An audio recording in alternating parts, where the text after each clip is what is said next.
नमस्कार मेरे प्यारे साथियों। हम बात कर रहे थे कक्षा 6 से कक्षा 12 के अंतर्गत एनसीईआरटी और आरबीएसई की प्रमाणिक पुस्तक राजस्थान अध्ययन के बारे में। दोस्तों, ये पुस्तक जो है ना दोस्तों, ये आपके आगामी कोई सा भी प्रतियोगी परीक्षाएं हैं, चाहे आपके 2024 में होने वाली है या 2025 में होने वाली है, कोई सा भी एग्ज़ाम हो, चाहे आपका रीट का हो, सीईटी, एलडीसी, पटवार, आरएस मेंस का हो, कुल मिला के कोई सा भी एग्ज़ाम हो जिसमें राजस्थान और इंडिया का जीके पूछा जाता है, अर्थात सामान्य ज्ञान पूछा जाता है, इसमें जो वेटेज है ना 90% देखा जाए तो राजस्थान का ही है, क्योंकि राजस्थान अध्ययन की पुस्तक पढ़ रहे हैं अपन। ठीक है, तो दोस्तों ये जो पुस्तकें हैं ये एनसीईआरटी और आरबीएसई की प्रमाणिक पुस्तकें हैं, तो 100% मान के चलिए कि आपको राजस्थान जीके का जो भी पोर्शन है वो यहीं से पूछा जाएगा। तो यही सीरीज़ जो है हमने क्रम वाइज आपके समक्ष प्रस्तुत करने की कोशिश की है।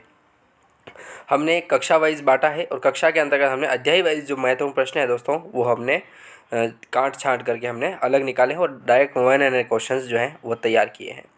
तो दोस्तों बहुत ही इंपॉर्टेंट सीरीज़ होने वाली है। ठीक है, तो चलिए इस सीरीज़ के बारे में हम बात कर लेते हैं। कक्षा 9 की पुस्तक जिसका 17वां अध्याय था भारतीय अर्थव्यवस्था में कृषि, भारतीय अर्थव्यवस्था में कृषि, इससे संबंधित जो भी प्रश्न बनेंगे दोस्तों, टॉप 60 क्वेश्चंस जो हैं इस अध्याय से संबंधित हैं। तो ये मान के चलिए कि इससे आपको 1-2 प्रश्न कहीं ना कहीं इस चैप्टर से रिलेटेड जो भी है भारतीय अर्थव्यवस्था में कृषि क्षेत्र से जो है यदि प्रश्न पूछे जाते हैं तो 3-4 प्रश्न आपको प्रतियोगी परीक्षाओं में देखने को मिलेंगे। ठीक है, तो चलिए पहले प्रश्न की ओर बढ़ते हैं। पहला प्रश्न है कि केंद्रीय सांख्यिकी संगठन की रिपोर्ट के अनुसार 1950 से 1951 में कृषि का राष्ट्रीय आय में योगदान कितना था, कितना प्रतिशत जो है वो योगदान रखा गया था केंद्रीय सांख्यिकी संगठन की रिपोर्ट के अनुसार। ठीक है, जो कब रिलीज़ होती है 1950 से 51 में जो है वो रिलीज़ होती है। ठीक है, तो इसका जो प्रतिशत है दोस्तों, आय का प्रतिशत, वो रखा जाता है 59.2%। ठीक है, बहुत ही इंपॉर्टेंट है दोस्तों। साथ ही साथ मैं बताना चाहता हूँ कि यदि आप ये पीडीएफ जो है वो प्राप्त करना चाहते हैं तो डिस्क्रिप्शन में इसका लिंक दे रखा है मैंने। जस्ट आप डिस्क्रिप्शन पे क्लिक करोगे, आपको फर्स्ट लिंक दिखेगा जिस पर आपको क्लिक करना है। SK study academy play store से डाउनलोड करना है, इंस्टॉल करना है। उसके बाद रजिस्टर करके अपना नाम फिल कीजिए, आपकी डिटेल्स फिल कीजिए। उसके बाद आप ऐप खुलेगा, उसमें आप टेस्ट सीरीज वाले ऑप्शन में जाओगे तो वहाँ पर जाने के बाद आपको जो ये है इससे संबंधित टेस्ट सीरीज मिल जाएगी।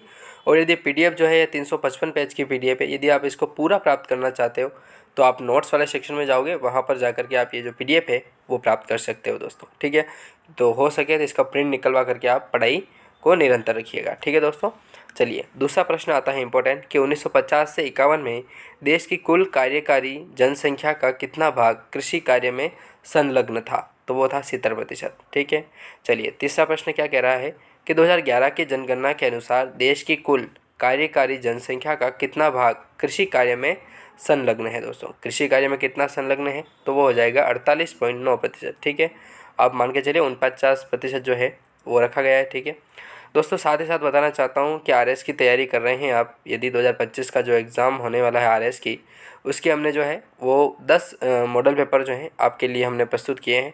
मात्र मान के चलिए कि एक मॉडल पेपर आपको जो है हमने वो 1.5-2.5 रुपये में ही हमने प्रोवाइड कराने की कोशिश की है। ठीक है, 2 रुपये तक आपको औसतन पड़ेगा। ठीक है, एक मॉडल पेपर पूरा, तो 10 मॉडल पेपर जो है वो आपको 50 रुपये में हमने प्रोवाइड कराने की पूरी कोशिश की है। ठीक है, तो जाइए और उस ऐप को डाउनलोड कीजिए हमारा।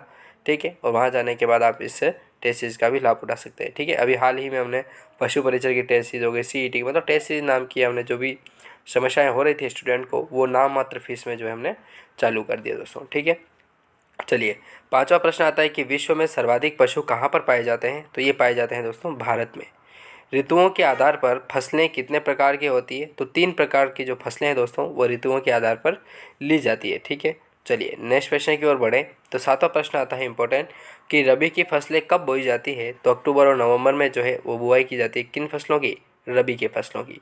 रबी की फसल में कौन कौन सी प्रमुख फसलें आती है, तो प्रथम नाम आता है गेहूँ का, चने का, जौ का और सरसों का। इनमें से इंपॉर्टेंट होता है एक तो गेहूँ और सरसों जो है वो रबी की प्योर फसल होती है। ठीक है, चलिए नवा प्रश्न क्या कह रहा है कि खरीफ की फसलें कब बोई जाती है, तो जून जुलाई में जो है वो खरीफ की फसलें ली जाती है दोस्तों। ठीक है, जून जुलाई में। 10वां प्रश्न इंपॉर्टेंट आता है कि खरीफ की फसल में कौन कौन सी फसलें जो हैं वो शामिल होती है, तो बाजरा, मक्का, कपास, तिल जो हैं वो खरीफ की फसलों में शामिल होने वाली प्रमुख फसलें हैं। 11वां प्रश्न इंपॉर्टेंट आता है कि ऐसी कौन सी फसल है जो रबी व खरीफ दोनों फसल चक्रों में शामिल है, तो वो हो जाएगी चावल। ठीक है, चावल जो है वो इम्पोर्टेंट हो जाएगा। ऐसी कौन सी फसलें हैं जो रबी व खरीफ दोनों में फसल चक्रों में शामिल है, तो वो हो जाएगी चावल। दोस्तों इसी क्रम में हम आगे बढ़ेंगे, लेकिन नेक्स्ट वीडियो में हम बात करेंगे ठीक है, तो तब तक के लिए जय हिंद, जय भारत।